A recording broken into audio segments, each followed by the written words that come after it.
Olá a todos, este é o canal Geopoliticando e hoje nós vamos falar sobre a cúpula do G20 que está para se realizar dia 15 de novembro agora entre os países mais poderosos do mundo na Indonésia. A pergunta que fica é, será que esta reunião dos presidentes e primeiros ministros vai trazer algum tipo de frutificação para a pacificação mundial? Será que o mundo volta aos eixos daquilo que era anteriormente? A resposta é não e sim. E vou explicar por quê. Primeiramente, nós temos aqui uma matéria dizendo que a embaixada russa comunicou que Putin não vai participar pessoalmente da cúpula. Vou dizer o porquê eu acho que ele não vai participar. Essa cúpula, a princípio, seria uma oportunidade para a Rússia tentar recuar um pouco na situação daquilo que está acontecendo na Ucrânia. As coisas não saíram exatamente como eles previram. E justamente por conta disso é que agora não seria o momento de Putin participar, porque recentemente eles têm perdido alguns territórios, embora eles tenham aí obliterado a infraestrutura de energia, então essa situação aí vai muito para frente ainda.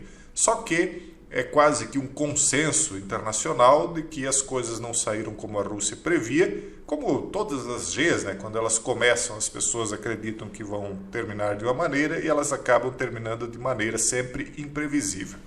Só que as coisas também não estão saindo de acordo com o que os Estados Unidos ou o Ocidente haviam planejado. Então a coisa ainda vai muito para frente enquanto não sentarem para conversar. Só que eu acredito que para Putin realmente não é o momento, porque se ele participar dessa cúpula que é composta de países majoritariamente hostis a ele, de líderes hostis, ele vai passar no mínimo por constrangimentos e no mínimo também por tratamento de frieza por parte desses líderes, porque as aparências terão de ser mantidas, então eles não vão poder chegar e tratar ele como um igual e tal perante o mundo, porque a coisa vai soar muito hipócrita. Se ele participasse da cúpula e cedesse de qualquer maneira, isso demonstraria algo de fraqueza, o que traria problemas para ele dentro do país. E ganhar algo no momento também não vai ganhar. Então eu penso que é acertada a medida dele de não participar. Eu acredito que isso aí, se a situação se resolver de forma pacífica, vai acabar se resolvendo mais adiante e da seguinte maneira. A Ucrânia vai acabar aceitando o fato de não participar da OTAN, os Estados Unidos vão, e todo o Ocidente de uma maneira geral, vão tirar todo o apoio que estão dando à Ucrânia, a Rússia vai se retirar, provavelmente eles vão acabar criando uma espécie de ajuntamento de países no qual talvez a própria Rússia participaria para reconstruir a Ucrânia, e tudo voltaria ao status quo ante, ou seja, uma Ucrânia sem apoio da OTAN, mas ao mesmo tempo sem a Rússia dentro de seu território. Esse seria um dos únicos, na minha opinião, um dos únicos meios de pacificar a região, o que não impediria que futuramente isso voltasse a acontecer, que se a OTAN voltasse a querer avançar dentro do território da Ucrânia, a Rússia voltaria então novamente a entrar dentro da Ucrânia para tentar impedir que isso acontecesse. Então eu penso que isso é uma alternativa que pode acontecer mais adiante, até porque não é interessante para nenhum lado nem para o outro continuar essa disputa, e aí eles voltam então para os jogos de xadrez, estratégias menos diretas do que essa que está acontecendo na Ucrânia, só que agora de uma maneira bem mais escancarada, porque todas as máscaras caíram. Agora, quanto a Xi Jinping, como nós vemos aqui, uma matéria lá de setembro, Biden teria dito ter certeza de que Xi Jinping iria ao G20. E eu também acredito que ele irá, porque há um interesse tanto de Xi Jinping quanto de Biden da conversa mais próxima entre os dois. Por quê? Se vocês pararem para notar, embora por muitas vezes Xi Jinping e a China tenham ameaçado de invadir Taiwan, eles nunca o fizeram. Se tivessem realmente interesse de fazer, já teriam feito. Então eu acho que, embora eles tenham essa vontade realmente de incorporar a ilha, esse apetite não é tão grande quanto o que eles sabem que isso traria de prejuízo para eles. Então eu acho que até o momento isso foi usado mais como uma forma de pressão para barganhar algo. Os Estados Unidos perceberam que essa disputa que eles estão tendo com a Rússia já lhes causou problema suficiente. Vocês viram que o atual mandatário norte-americano, Biden, está enfrentando problemas dentro do seu país. Eles têm de resolver toda essa questão de inflação para que daqui a 2 anos não percam o poder. Então, para eles seria interessante acertar algo com a China, fazer algum tipo de acerto para que essa disputa comercial entre os dois países cesse.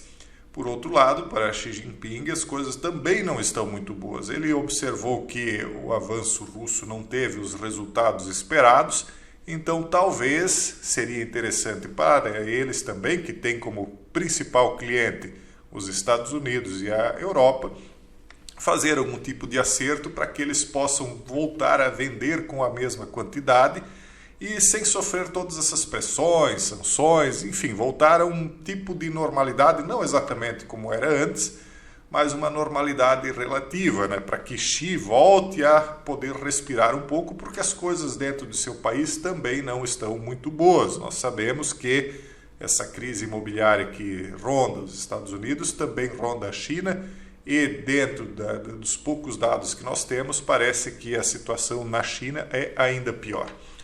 Então, muito provavelmente, Xi vai sim participar da cúpula, muito provavelmente a principal, com certeza, na verdade, né, o principal interlocutor dele nessa reunião vai acabar sendo o Biden, e muito possivelmente, a considerar aquilo que nós vemos até o momento, eles vão fazer algum tipo de acordo. O que não significa que isso trará paz ao mundo, não. Isso não significa que aquilo que está desenhado aí por diante vá ser evitado, só que dá um momento de respiro, tanto para eles, quanto para Putin, de uma certa maneira, como para o resto do mundo. Só que tudo continuará sob uma certa tensão, porque tudo pode voltar e de repente voltar a qualquer momento, porque a partir do momento que os dois lados ganham esse fôlego, esse momento para respirar, eles podem então voltar a treinar os seus músculos, flexionar os seus músculos para uma próxima investida mais adiante. É o que eu acredito que vai acontecer talvez a partir dessa cúpula do G20, ou pelo menos é uma possibilidade, não diria nem que é o que eu acredito, porque existem tantas possibilidades na mesa, que essa é só mais uma delas, mas uma das bem mais prováveis do que as demais. Outra é a continuidade dessa hostilidade que está aí, que é, vamos dizer assim, a situação que já está posta, mas é uma situação que não tem beneficiado nenhum lado nem o outro. Por outro lado, presidentes como Macron, primeiros ministros e outros aí do Ocidente vão participar da cúpula. Eu penso que o atual presidente brasileiro não vai participar, parece que já emitiu uma nota dizendo que não vai, até porque está encerrando o mandato dele, então ele sabe das hostilidades que tem lá, vocês sabem como Biden e Macron trataram a questão brasileira, então muito possivelmente aí, por conta de tudo que está acontecendo, ele vai acabar deixando de participar.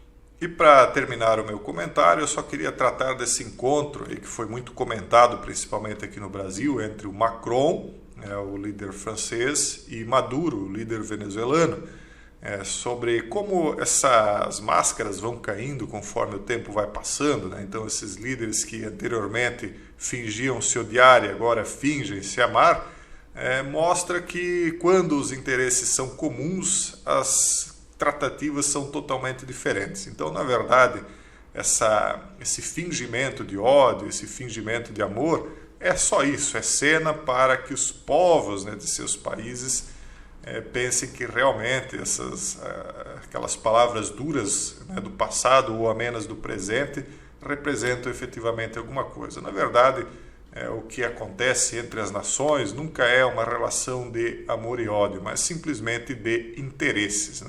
Então agora, como os interesses deles são comuns por um mesmo butim, então eles acabam se abraçando. Mas isso não dura muito, e eu penso que mais adiante nós veremos mais uma vez esses mesmos líderes aí se digladiando por outros motivos.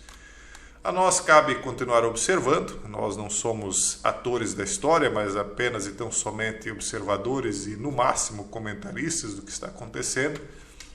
E conforme alguma novidade surgir a respeito do encontro do G20, que eu acho que sim trará novidades, eu informo vocês aqui segundo a minha visão e perspectiva desses fatos.